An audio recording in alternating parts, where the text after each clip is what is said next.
Sudden ಆಗಿ Mitran phone ಕಟ್ಟಾಯ್ತು ರೀ. ಇಷ್ಟೊತ್ತಾದ್ರೂ ಅವ್ನು ವಾಪಸ್ ಕಾಲ್ ಮಾಡಲಿಲ್ಲ. ಏನ್ರಿ, ನನಗೆ ಯಾಕೋ ತುಂಬಾ ಭಯ ಆಗ್ತಾ ಇದೆ.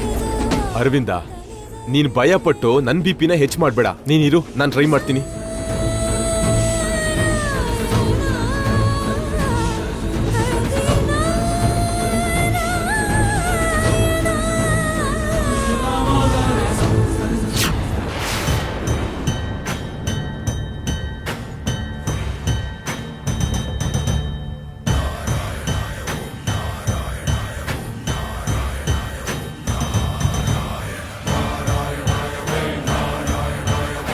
ಏನ್ರಿ, ಅವನ್ ಫೋನ್ ಕನೆಕ್ಟ್ ಆಯ್ತಾ? ಇಲ್ಲ ಅರವಿಂದ, ಸಿಗ್ನಲ್ ಇಲ್ಲ ಅಂತ ಅನ್ಸುತ್ತೆ.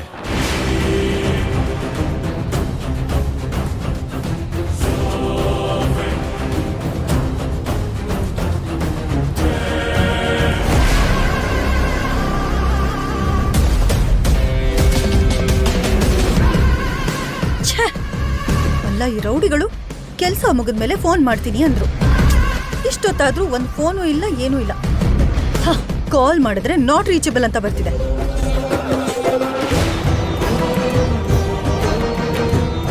ಅರವಿಂದ, ಫಾರೆಸ್ಟ್ ಏರಿಯಾ ಅಲ್ವಾ, ಅದಕ್ಕೆ ಸಿಗ್ನಲ್ ಸಿಗ್ತಾ ಇಲ್ಲ ಅನ್ಸುತ್ತೆ.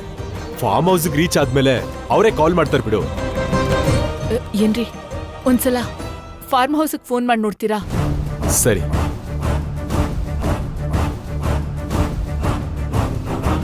ಅವರು ಫಾರ್ಮ್ ಹೌಸಿಗೆ ಹೋಗೋ ಚಾನ್ಸೇ ಇಲ್ಲ. ಅಷ್ಟ್ರೊಳಗೆ ರೌಡಿಗಳು ಕೆಲಸ ಮುಗಿಸ್ತಾರೆ. ಸರ್, ಮೇಡಮ್ ಇನ್ನೂ ಬಂದಿಲ್ಲ ಸರ್. ಅವ್ರಿಗೋಸ್ಕರನ ನಾನು ಕೂಡ ಕಾಯ್ತಾ ಇದ್ದೀನಿ. ಏನು, ಇನ್ನೂ ಬಂದಿಲ್ವಾ? ಹೌದು ಸರ್, ಅವ್ರು ಬರ್ತಿದ್ದಾಗೇನೆ ನಾನು ನಿಮಗೆ ಫೋನ್ ಮಾಡಿ ಹೇಳ್ತೀನಿ ಸರ್. ಏನಾಯ್ತ್ರಿ? ಅವ್ರು ಇನ್ನೂ ಫಾರ್ಮ್ ಹೌಸ್ಗೆ ರೀಚ್ ಆಗಿಲ್ವಂತೆ ಅರವಿಂದ. ಅದೇನು ರೀ, ಅವ್ರು ಇಲ್ಲಿಂದ ಹೊರಟು ತುಂಬಾ ಟೈಮ್ ಆಯ್ತಲ್ವಾ? ಎಲ್ಲಿರ್ತಾರೋ? ಇಷ್ಟೊತ್ತಿಗೆ ಅವ್ರ ಫಾರ್ಮ್ ಹೌಸ್ಗೆ ಹೋಗ್ಬೇಕಿತ್ತಲ್ವಾ? ಇನ್ನೂ ಫಾರ್ಮ್ ಹೌಸ್ಗೆ ಹೋಗ್ಲಿಲ್ಲ. ಫೋನ್ ಮಾಡಿದ್ರು ಕೂಡ ಅವ್ರ ಫೋನು ಕನೆಕ್ಟ್ ಆಗ್ತಾ ಇಲ್ಲ. ಇದೆಲ್ಲ ನಡೆದ್ರೆ ಏನ್ರಿ ಅರ್ಥ? ಅದರಲ್ಲಿ ಬೇಡದೇ ಇರೋ ಅರ್ಥಗಳನ್ನ ಯಾಕೆ ಹುಡುಕ್ತಾ ಇದೆಯಾ ಅರವಿಂದ? ಕಾರ್ ಏನಾದ್ರೂ ಹಾಳಾಗಿರ್ಬೋದು, ಇಲ್ಲ ಅಂದ್ರೆ ಮಧ್ಯದಲ್ಲಿ ಏನಾದ್ರೂ ತಿನ್ನೋದಕ್ಕೆ ಅಂತ ನಿಲ್ಸಿರ್ಬೋದಲ್ವಾ?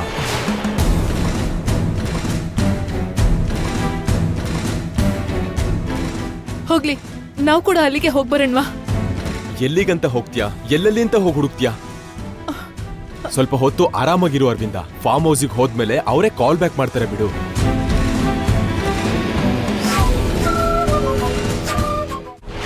ಮನೀಷಾ, ಆ ರೌಡಿಗಳಿಗೆ ಏನ್ ಮಾಡ್ಬೇಕು ಅಂತ ಕ್ಲಿಯರ್ ಆಗಿ ಹೇಳಿದೆ ತಾನೆ? ಎಲ್ಲ ಹೇಳಿದೀನಿ ಆಂಟಿ, ಡೋಂಟ್ ವರಿ. ಏನೂ ಇಲ್ಲ ಮನೀಷಾ, ಭಾಗಿನ್ ಮೇಲೆ ಅಟ್ಯಾಕ್ ಮಾಡಿದ್ರೆ ಮಿತ್ರ ನೋಡ್ಕೊಂಡು ಸುಮ್ನೆ ಇರಲ್ವಲ್ಲ, ಅವನು ರಿಯಾಕ್ಟ್ ಮಾಡ್ತಾನೆ. ಅವಶ್ಯಕತೆ ಇದ್ರೆ ಅವ್ರ ಜೊತೆ ಫೈಟ್ ಕೂಡ ಮಾಡ್ತಾನೆ. ಮಿತ್ರ ಅಡ್ಡ ಬಂದ್ರೆ ಅವನಿಗೇನು ಮಾಡಬಾರ್ದು ಅಂತ ಹೇಳಿದ್ಯಾ ತಾನೆ? ಅಂದ್ರೆ ಆಂಟಿ, ಕ್ಲಿಯರ್ ಆಗೇನು ಹೇಳಿಲ್ಲ. ಆದ್ರೆ ಭಾಗ್ಯ ಫೋಟೋ ಒಂದನ್ನೇ ಕಳ್ಸಿದ್ದೀನಲ್ಲ, ಭಾಗ್ಯನ್ ಮಾತ್ರ ಸಾಯಿಸಿ ಸುಮ್ನಾಗ್ತಾರೆ ಅನ್ಕೋತಿದ್ದೀನಿ. ಅಯ್ಯೋ ಮನೀಷಾ, ಯಾಕೆ ಯೋಚನೆ ಮಾಡ್ಲಿಲ್ಲ? ಭಾಗ್ಯ ಮೇಲೆ ಮಾಡ್ತಿರೋ ಈ ಹತ್ಯೆ ಪ್ರಯತ್ನ ಇದು ಮಿತ್ರಂಗೂ ಅಪಾಯನೇ. ಮಿತ್ರನ್ಗೆ ಗಂಡಾಂತರ ಇದೆ ಅಂತ ಬೆಳಗ್ಗೆ ಪುರೋಹಿತರು ಹೇಳಿದ್ರು ತಾನೆ? ದೇವಿಯಾನಿ ಹೇಳ್ತಾ ಇರೋದು ನಿಜಾನೇ ಮನೀಷಾ. ಈಗ ನೀನ್ ಯಾರಿಗೋಸ್ಕರ ವಿಲವಿಲ ಅಂತ ಒದ್ದಾಡ್ತಿದ್ಯೋ ಅವ್ರನ್ನ ನಿನ್ ಕೈಯಾರ ನೀನೇ ಸಾಯಿಸ್ದಂಗಾಗತ್ತೆ. ಮನೀಷಾ, ಈ ತರದ್ದೆಲ್ಲ ನಮಗ್ ಬೇಡ ಕಣೆ. ಹೇಳಿದ್ ಮಾತ್ ಕೇಳಮ್ಮ. ಏನೋ ಸಾಧಿಸ್ಬಿಡ್ತೀನಿ, ಏನೋ ತೋರಿಸ್ಬಿಡ್ತೀನಿ ಅಂತ ತುಂಬಾ ಅವಸರ ಪಡ್ತಾ ಇದೀಯಾ. ಆತ್ರ ಬಿದ್ದು ನೀನೇನಾದ್ರು ತಪ್ಪು ಮಾಡಿದ್ರೆ ಏನಾಗತ್ತೆ ಅಂತ ನೀನೇ ಯೋಚನೆ ಮಾಡು. ಇಲ್ಲ ಮಾಮ್, ಮಿತ್ರ ವಿಷಯದಲ್ಲಿ ಯಾವ ತರ ತಪ್ಪು ಆಗ್ಬಾರ್ದು. ತಕ್ಷಣ ರೌಡಿಗಳಿಗೆ ಫೋನ್ ಮಾಡಿ ಹೇಳ್ಬೇಕು.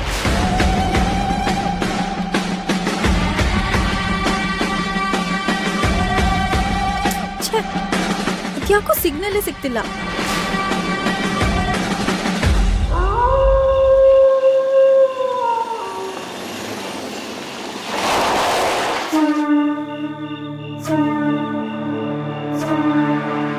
ತಿರ್ಗಿ ತಿರ್ಗಿ ಮತ್ತೆ ಇಲ್ಲಿಗೆ ಬಂದ್ವಲ್ಲ. 1 ಗಂಟೆಯಿಂದ ನಾವ್ ಇಲ್ಲಿಲ್ಲೇ ತಿರುಗ್ತಾ ಇದೀವಿ ಮಿತ್ರವ್ರೆ.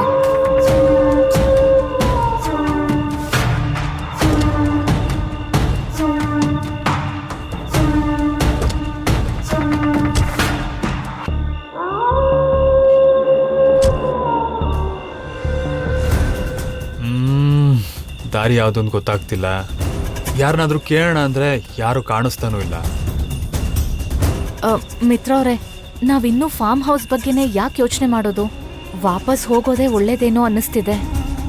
ಇಷ್ಟು ದೂರ ಬಂದಮೇಲೆ ಮತ್ತೆ ವಾಪಸ್ ಹೋಗೋದು ಅಂದರೆ ಮಿತ್ರ ಅವರೇ, ದಯವಿಟ್ಟು ನನ್ನ ಮಾತು ಕೇಳಿ. ದಾರಿ ಗೊತ್ತಾಗ್ತಿಲ್ಲ, ಶಕುನಗಳು ಕೂಡ ಸರಿಯಾಗಿಲ್ಲ. ದಯವಿಟ್ಟು ಹೊರಟೋಗೋಣ ಬನ್ನಿ. ಸರಿ ಭಾಗ್ಯ, ಹೋಗೋಣ.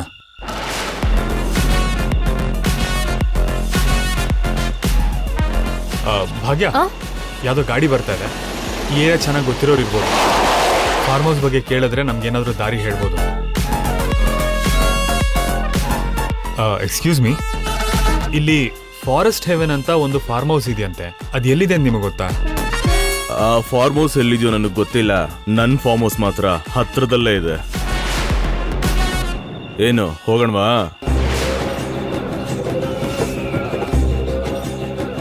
ನಿನಗೇನೋ ರಾತ್ರಿಲಿ ಬೆಚ್ಚಗ್ ಜೊತೆಗಿದ್ದಾರೆ, ನಮ್ಗೆ ಯಾರೂ ಇಲ್ಲ. ಬೇಕಾದ್ರೆ ಶೇರ್ ಮಾಡ್ಕೋಬಹುದು. ಡೇ, ನಾಲ್ಗೆನ ಮಾತನ್ನ ಹಿಡಿತದಲ್ಲಿಟ್ಕೋ. ಹಿಡಿತದಲ್ಲಿಟ್ಕೊಳಕ್ಕಾಗಲ್ಲ. ಇಷ್ಟ ಬಂದಾಗ ಆಡ್ತೀನಿ ಅಂದ್ರೆ ಕೆಟ್ಟದಾಗ ಮಾತಾಡ್ತಿದ್ ನಾಲ್ಗೆನ ಅಡ್ಡಡ್ಡ ಕತ್ತರಿಸಾಕ್ಬಿಡ್ತೀನಿ. ನೀನೇನೋ ಕತ್ತರಿಸೋದು, ಜೊತೆಗೆ ನೀನ್ ಹೇಳಿದಕ್ಕೆ ನಾನು ಇಲ್ಲಿಗೆ ಬರ್ಲಿಲ್ಲ. ನೀನ್ ಹೇಳ್ದೆ ಅಂತ ಕಾರ್ ಇಳಿಲಿಲ್ಲ. ಈಗ ನೀನ್ ಹೋಗು ಅಂದ ತಕ್ಷಣ ಹೋಗೋದಿಕ್ಕೆ. ಅಷ್ಟಕ್ಕೂ ನಾವ್ ಇಲ್ಲಿಗೆ ಏನಕ್ಕೆ ಬಂದಿದೀವಿ ಅಂತ ಗೊತ್ತಾಗ್ಬೇಕಲ್ವಣ? ಮಿತ್ರ ಅವರೇ, ನಾವು ಹೊರಟೋಗೋಣ ಬನ್ನಿ. ನೀನಿರು ಭಾಗ್ಯ, ಇವರು ಜಾಸ್ತಿ ಮಾತಾಡ್ತಾ ಇದ್ದಾರೆ. ಏಯ್, ನಿನ್ ಜೊತೆ ನಮಗ್ ಕೆಲ್ಸ ಇಲ್ಲ. ನೀನ್ ಹೋಗು, ಅವಳಿಲ್ಲಿರ್ಲಿ. ಡೇಯ್, ಜಗಳ ಬೇಡ ಅಂತ ಸುಮ್ಮನಿದ್ದೀನಿ. ಇಲ್ಲ ಅಂದ್ರೆ ಏನ್ ಮಾಡ್ತೀಯ? ಮಿತ್ರ ಅವರೇ, ನನ್ನ ಮಾತು ಕೇಳಿ. ಅವ್ರ ಜೊತೆ ನಮ್ಗೆ ಯಾಕೆ? ಬನ್ನಿ ಹೋಗೋಣ. ಏಯ್, ಮರ್ಯಾದೆಯಿಂದ ಸೈಡ್ಗೆ ಹೋಗು. ಸೈಡ್ಗೆ ಹೋಗೋದಲ್ಲ ಕಣೋ, ನಿಮ್ಮನ್ನ ಈ ಲೋಕದಿಂದನೇ ಮೇಲಕ್ಕೆ ಕಳಿಸ್ಬೇಕು ಅಂತ ಬಂದಿರೋದು.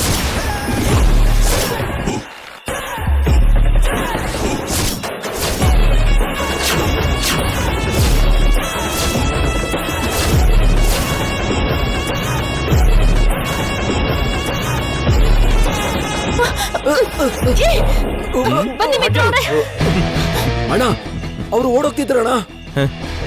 ಎಲ್ಲಿಗೆ ಹೋಗ್ತಾರೋ? ಇವತ್ತು ಅವಳ ಕತೆ ಮುಗ್ದೇ ಮುಗಿಯುತ್ತೆ. ನಡ್ರೋ.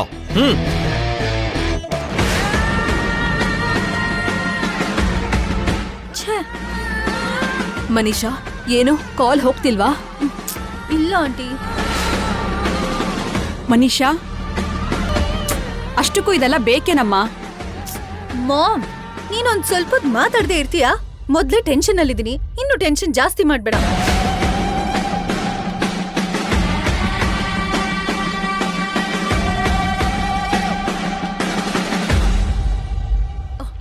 ಆಂಟಿ, ಫೋನ್ ರಿಂಗ್ ಆಗ್ತಿದೆ.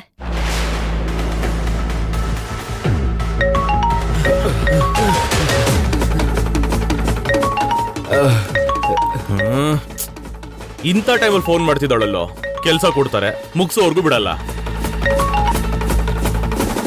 ಹಲೋ. ಏಯ್, ಕೆಲ್ಸ ಮುಗಿದ ತಕ್ಷಣ ಫೋನ್ ಮಾಡ್ತೀನಿ ಅಂದೆ. ಇಷ್ಟೊತ್ತಾದ್ರೂ ಯಾಕೆ ಫೋನ್ ಮಾಡಿಲ್ಲ?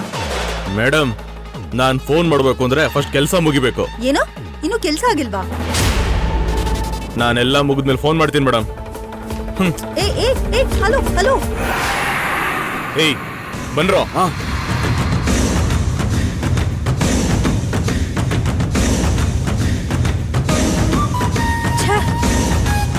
ಪೂರ್ತಿಯಾಗಿ ಕೇಳಿಸ್ಕೊಳಕ್ ಮುಂಚೆ ಇಟ್ಬಿಟ್ಟ.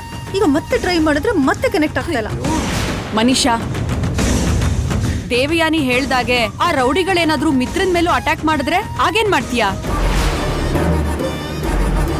ಭಾಗ್ಯನ್ ಜೊತೆ ಅವ್ರ ಮಿತ್ರನೂ ಸಾಯಿಸ್ಬಿಟ್ರೆ ಏನಾಗುತ್ತೆ ಅಂತ ಒಂದ್ಸಲ ಯೋಚನೆ ಮಾಡಿದ್ಯಾ? ಮಾಮ್ ಪ್ಲೀಸ್, ನಾನು ಅವ್ರಿಗೆ ಕಾಲ್ ಮಾಡೋದಕ್ಕೆ ಟ್ರೈ ಮಾಡ್ತಾ ಇದ್ದೀನಲ್ವಾ? ಏನೇನೋ ಹೇಳಿ ನನ್ನ ಪೇಷನ್ಸ್ನ ಟೆಸ್ಟ್ ಮಾಡ್ಬೇಡ.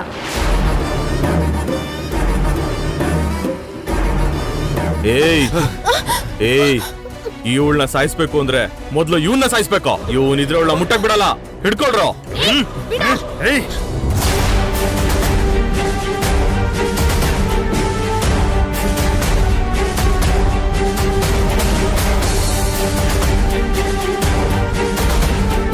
ಭಗವಂತ, ಮಿತ್ರನ್ಗೆ ಏನಾಗುತ್ತೋ ಅಂತ ತುಂಬಾ ಭಯ ಆಗ್ತಾ ಇದೆ. ಮತ್ತೆ ಅವನನ್ನ ಯಾವ ಗಂಡಾಂತರ ಅವರ್ಸ್ಕೊಳ್ಳುತ್ತೋ ಅಂತ ಚಿಂತೆ ಆಗ್ತಿದೆ. ದಯವಿಟ್ಟು ಅವನ್ನ ಹೇಗಾದ್ರೂ ಮಾಡಿ ಕಾಪಾಡು ತಂದೆ. ಅರವಿಂದ, ನೀನು ಸುಮ್ನೆ ಟೆನ್ಷನ್ ಮಾಡ್ಕೋಬೇಡ. ಮಿತ್ರನಿಗೆ ಏನೂ ಆಗಲ್ಲ. ನಾನು ಹೇಳ್ತಾ ಇದ್ದೀನಲ್ವಾ, ನೀನ್ ಧೈರ್ಯವಾಗಿ. ಭಾಗ್ಯ,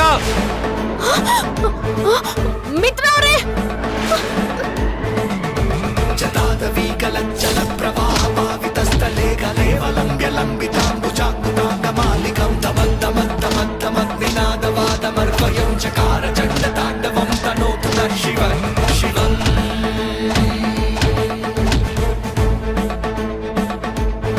ಗಾಡಿ ತೆಗ್ಯೋ, ಗಾಡಿ ತೆಗ್ಯೋ. ಭಾಗ್ಯ, ನಡಿ ನಡಿ.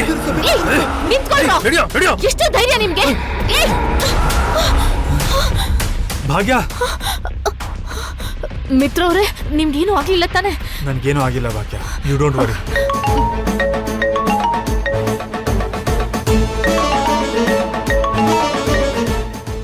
ಲೋ ವಿವೇಕ್. ಅಣ್ಣ, ಹೇಳು ವಿವೇಕ್. ಅಣ್ಣ, ಈಗ ಎಲ್ಲಿದ್ಯಾ? ನಿನಗೆ ಕಾಲ್ ಕನೆಕ್ಟ್ ಆಗ್ತಾ ಇರಲಿಲ್ಲ. ಈಗ ಎಲ್ಲಿದ್ಯಾ ಅಂತ ಕೂಡ ಗೊತ್ತಿಲ್ಲ. ಇಲ್ಲಿ ದೊಡ್ಡಮ್ಮ ಎಷ್ಟು ಟೆನ್ಷನ್ ಮಾಡ್ಕೊಂಡಿದ್ದಾರೆ ಗೊತ್ತಾ? ಅದು ಮಿತ್ರ, ಆರ್ ಯು ಓಕೆ? ನಿಂಗೇನು ಆಗಿಲ್ಲ ಅಲ್ವಾ? ಮಾಮ್, ನನ್ಗೇನಾಗತ್ತೆ ಮಾಮ್? Thank God. ನಿಂಗೇನ್ ಆಗೋಗಿತ್ತು ಅಂತ, ಮತ್ತೆ ಯಾವ್ದಾದ್ರೂ ಗಂಡಾಂತರ ಎದುರಾಯ್ತಾ ಅಂತ ತುಂಬಾ ಚಿಂತೆ ಆಗಿತ್ತು ಕಣೋ. ನಾನು ಭಾಗ್ಯ ಕ್ಷೇಮವಾಗೇ ಇದ್ದೀವಿ, ಡೋಂಟ್ ವರಿ.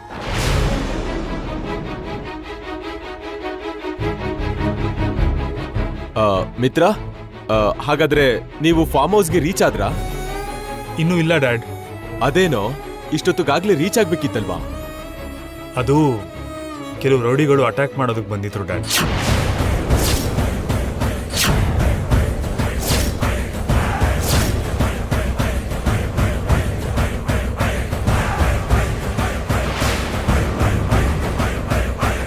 ಏನು, ನಿಮ್ಮೇಲೆ ಅಟ್ಯಾಕ್ ನಡೀತಾ ಮಿತ್ರ? ಮಾಮ್, ಯೋಚನೆ ಮಾಡಬೇಡಿ, ನನ್ಗೇನು ಆಗಿಲ್ಲ. ನನ್ನ ಕೈಗೆ ಒಂದು ಚಿಕ್ಕ ಗಾಯ ಆಯಿತು. ಆದರೆ ಭಾಗ್ಯ ಆದಿಶಕ್ತಿ ಅವತಾರದಲ್ಲಿ ಎಲ್ರಿಗೂ ಸರಿಯಾಗಿ ಬುದ್ಧಿ ಕಲಿಸಿ ಅವ್ರನ್ನ ಇಲ್ಲಿಂದ ಓಡಿಸಿದ್ಲು.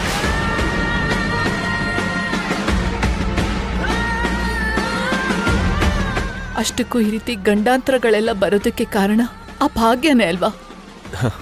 ನನಗ್ ಗೊತ್ತು ಕಣೋ, ಭಾಗ್ಯನಲ್ಲಿ ದಯಗುಣ ಎಷ್ಟಿದೆಯೋ ಧೈರ್ಯ ಕೂಡ ಅಷ್ಟೇ ಇದೆ. ಯಾ, ವ್ಯೂ ಸೇಫ್. ನೀವು ಸುಮ್ಮನೆ ಗಾಬರಿ ಆಗಬೇಡಿ, ಸರಿನಾ? ಇಡ್ತೀನಿ. ಈ ಮೂರ್ಖರು ಪ್ರೊಫೆಷನಲ್ ಕಿಲ್ಲರ್ಸ್ ಅಂತ ಬಿಲ್ಡಪ್ ಕೊಟ್ಟು ಕೊನೆಗೆ ಪ್ಲಾನ್ ಎಲ್ಲ ನಾಶ ಮಾಡಿದ್ರು ಅಂತಾಯ್ತು. ನೋಡಿದ್ಯಾ ಅರವಿಂದ, ಅವರು ಕ್ಷೇಮವಾಗಿದ್ದಾರೆ. ನೀನ್ ನೋಡಿದ್ರೆ ಅವ್ರು ಎಲ್ಲಿದ್ದಾರೆ, ಏನಾಯ್ತು ಅಂತ ಸುಮ್ನೆ ಗಾಬರಿ ಮಾಡ್ಕೊಂಡೆ. ನೀವ್ ಏನ್ ಬೇಕಾದ್ರೂ ಹೇಳಿ, ಭಾಗ್ಯ ಮಿತ್ರನ್ ಜೊತೆಗೆ ಇರೋಷ್ಟು ಹೊತ್ತು ಅವನ್ ಸೇಫ್ ಆಗಿರೋದಿಲ್ಲ ರೀ.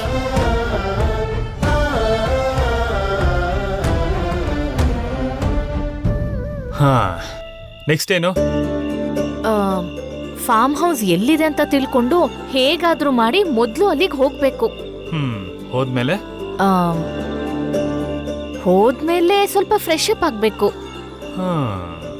ಆದ್ಮೇಲೆ ಆದ್ಮೇಲೆ ತಿಂದು ಮಲ್ಕೋಬೇಕು. ತಿಂದು ಮಲ್ಕೊಳಕ ಇಷ್ಟು ದೂರ ಬಂದಿದ್ದು? ಮತ್ತೆ ನಿಂಗ್ ಗೊತ್ತಿಲ್ವಾ? ನನ್ಗೆ ಹೇಗ್ ಗೊತ್ತಿರುತ್ತೆ? ಏನ್ ಮಾಡ್ಬೇಕು ನಾನು ಹೇಳ್ತೀನಿ ಬಿಡು. ಕಾರ್ ಹತ್ತು.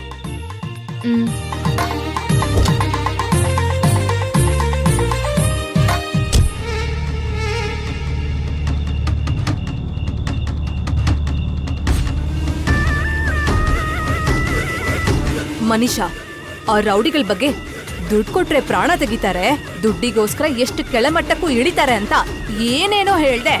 ಆದ್ರೆ ಈಗ ನೋಡು, ಕೈಯಲ್ಲಾಗ್ದಿರೋರ್ ಹಾಗೆ ಬಿಟ್ಟು ಓಡೋದ್ರು. ಅದು ಅಲ್ದೆ ಮಿತ್ರನ್ನು ಭಾಗ್ಯನು ಯಾರೋ ಅಟ್ಯಾಕ್ ಮಾಡಕ್ ನೋಡ್ತಿದ್ದಾರೆ ಅಂತ ಈಗಾಗ್ಲೇ ಅವರು ಸರಿಯಾದ ಕ್ಲೂ ಕೊಟ್ಟು ಹೋದ್ರು. ಕೆಲ್ಸಕ್ ಬಾರ್ದಿರೋರ್ನ ಈ ಕೆಲ್ಸಕ್ ಅಪಾಯಿಂಟ್ ಮಾಡಿದ್ಯಾ ನೀನು? ಅವ್ರು ನಿಜವಾಗ್ಲೂ ದೊಡ್ಡ ರೌಡಿಗಳೇ ಆಂಟಿ. ದುಡ್ಗೋಸ್ಕರ ಏನ್ ಬೇಕಿದ್ರು ಮಾಡ್ತಾರೆ. ಆ ವಿಷಯ ನಂಗ್ ಗೊತ್ತು. ಆದ್ರೆ ಈ ವಿಷಯದಲ್ಲಿ ಯಾಕೋ ಮಿಸ್ ಆದ್ರು. ಈಗ ಮಿಸ್ ಆಗಿದ್ರೆ ಆಗಿರ್ಬೋದು, ಪ್ರತಿ ಸಲ ಹಾಗಾಗಲ್ವಲ್ಲ ಆಂಟಿ? ಇದೆಲ್ಲ ಪಕ್ಕಕ್ಕಿಡೋ ಮನೀಷಾ. ನಾಳೆ ಹಾಸ್ಪಿಟಲ್ನಲ್ಲಿ ಪ್ರಜ್ಞೆ ತಪ್ಪಿ ಬಿದ್ದಿರೋ ಆ ದೀಕ್ಷಿತ್ರಿಗೆ ಪ್ರಜ್ಞೆ ಬಂದ್ರೆ ಏನ್ ಮಾಡ್ತೀಯಾ? ಅವನನ್ನ ಇಷ್ಟು ದಿನ ಬಂದಿ ಮಾಡಿದ್ದು ನೀನೇ ಅಂತ ಅವನು ಗೊತ್ತಲ್ವಾ? ಆ ನಿಜಾನ ಎಲ್ರಿಗೂ ಹೇಳ್ಬಿಟ್ರೆ ನೀನ್ ಯಾವ ಕಡೆಯಿಂದನೂ ತಪ್ಪಿಸ್ಕೊಳಕ್ಕಾಗಲ್ಲ. Don't worry ma'am. ಪ್ರಜ್ಞೆ ಇಲ್ದೇ ಇರೋನ್ಗೆ ಪ್ರಜ್ಞೆ ಬರೋದಕ್ಕೂ ಮುಂಚೆ ಸ್ವರ್ಗಕ್ಕೆ ಕಳಿಸಿದ್ರಾಯ್ತು. ಆಗ ನಿಜಾನೂ ಹೊರಗಡೆ ಬರೋದಿಲ್ಲ, ನನ್ ಮೇಲೆ ಆರೋಪ ಬರುತ್ತೆ ಅನ್ನೋ ಭಯನೂ ಇರಲ್ಲ. ಆ ದೀಕ್ಷಿತರ ಜೊತೆಗೆ ಅವನಿಗೆ ಗೊತ್ತಿರೋ ನಮ್ ನಿಜ ಎಲ್ಲ ಸಮಾಧಿ ಆಗ್ಬಿಡುತ್ತೆ. ಸ್ವರ್ಗಕ್ಕೆ ಕಳಿಸೋದಕ್ಕೆ ನಾಳೆನೆ ಎಲ್ಲ ರೆಡಿ ಮಾಡ್ಕೊಳ್ಳೋಣ. ಮನೀಷಾ, ನೀನು ಪ್ರೀತಿಗೋಸ್ಕರ ಒದ್ದಾಡ್ತಿದ್ಯಾ ಅಂದಾಗ ನಾನ್ ನಿನ್ನ ತಡಿಲಿಲ್ಲ. ಮಿತ್ರನ್ನ ಮದ್ವೆ ಆಗಕ್ಕೋಸ್ಕರ ತಾಪತ್ರಯ ಪಡ್ತಾ ಇದ್ಯಾ ಅಂದ್ರೆ ನಾನ್ ಬೇಡ ಅನ್ಲಿಲ್ಲ. ಆದ್ರೆ ಈಗ ಅವನ್ ಪ್ರಾಣನೇ ತೆಗಿಯೋ ಹಂತಕ್ ಹೋಗ್ತಿದ್ಯಾ. ಮನುಷ್ಯರ ಜೀವನದ ಜೊತೆ ಆಟ ಆಡ್ತಿದ್ಯಾ. ಇದೆಲ್ಲ ಹೋಗ್ತಾ ಹೋಗ್ತಾ ನಿನ್ಗೆ ಯಾವ ತರ ಕಷ್ಟ ಎದುರಾಗುತ್ತೋ ಅಂತ, ನಿನ್ ಭವಿಷ್ಯದಲ್ಲಿ ಯಾವ ತರ ಆಪತ್ತು ಸೃಷ್ಟಿಸುತ್ತೋ ಅಂತ ನನಗ್ ತುಂಬಾ ಭಯ ಆಗ್ತಿದೆ ಮನೀಷಾ. ಮಾಮ್, ಈ ಮನೀಷಾ ಧೈರ್ಯನ ಆತ್ಮವಿಶ್ವಾಸನ ನೀನ್ ತುಂಬಾ ಅಂಡರ್ ಎಸ್ಟಿಮೇಟ್ ಮಾಡ್ತಿದ್ಯಾ. ನಿನ್ ರಕ್ತ ಹಂಚ್ಕೊಂಡು ಹುಟ್ಟಿರೋ ಮಗಳು, ನಿನ್ ಮಗಳ ಬಗ್ಗೆ ನಿನಗೆ ಗೊತ್ತಿಲ್ವಾ? ನನಗ್ ಗೊತ್ತು ಮನೀಷಾ. ಬೇಕು ಅಂದ್ಕೊಂಡಿದ್ನ ಸಿಗೋವರ್ಗೂ ನೀನ್ ಕಣ್ತುಂಬಾ ನಿದ್ದೆ ಮಾಡಲ್ಲ ಅನ್ನೋ ವಿಷಯ ನನಗ್ ಚೆನ್ನಾಗ್ ಗೊತ್ತು. ಆದ್ರೆ ಈ ರೀತಿ ಪ್ರಾಣ ತೆಗಿಯೋ ಹಂತಕ್ ಹೋಗ್ತೀಯಾ ಅಂತ ನಾನ್ ಸ್ವಲ್ಪನೂ ಊಹೆ ಮಾಡ್ಕೊಂಡಿರ್ಲಿಲ್ಲ.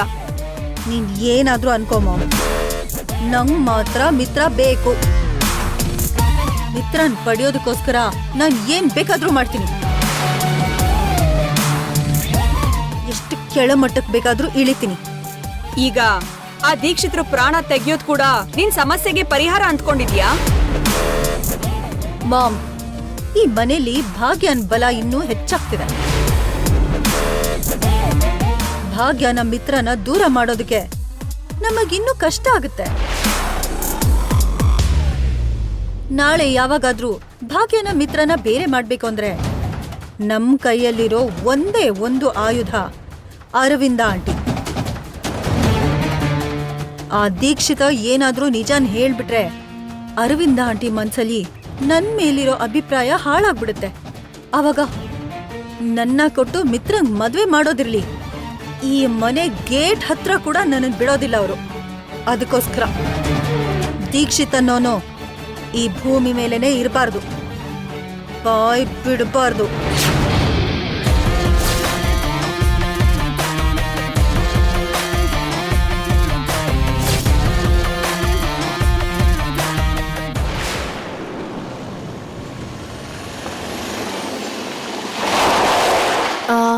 ಕಾರ್ ಯಾಕೆ ಇಲ್ಲಿ ನಿಲ್ಸಿದ್ರಿ?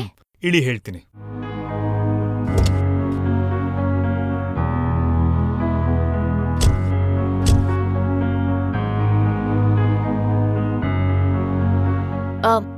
ಈಗ ಹೇಳಿ. ಸುತ್ತಮುತ್ತ ಕತ್ಲು ತುಂಬಿದೆ, ತಂಪು ತಂಗಾಳಿ ಬೀಸ್ತಾ ಇದೆ. ಚಂದ್ರ ಮನ್ಸಲ್ಲಿ ಮತ್ತೇರಿಸ್ತಾ ಇದ್ದಾನೆ. ವಾತಾವರಣ ಇಷ್ಟು ರೊಮ್ಯಾಂಟಿಕ್ ಆಗಿರ್ಬೇಕಾದ್ರೆ ನಿನಗೇನು ಅನ್ನಿಸ್ತಾ ಇದೆ? ನನ್ಗೇನು ಅನ್ನಿಸ್ತಿಲ್ವಲ್ಲ. ಏನು ಅನ್ನಿಸ್ತಾ ಇಲ್ವಾ? ಏನು ಅನ್ನಿಸ್ತಿಲ್ವಲ್ಲ. ನಿಜವಾಗ್ಲೂ ಏನೂ ಅನ್ನಿಸ್ತಾ ಇಲ್ವಾ?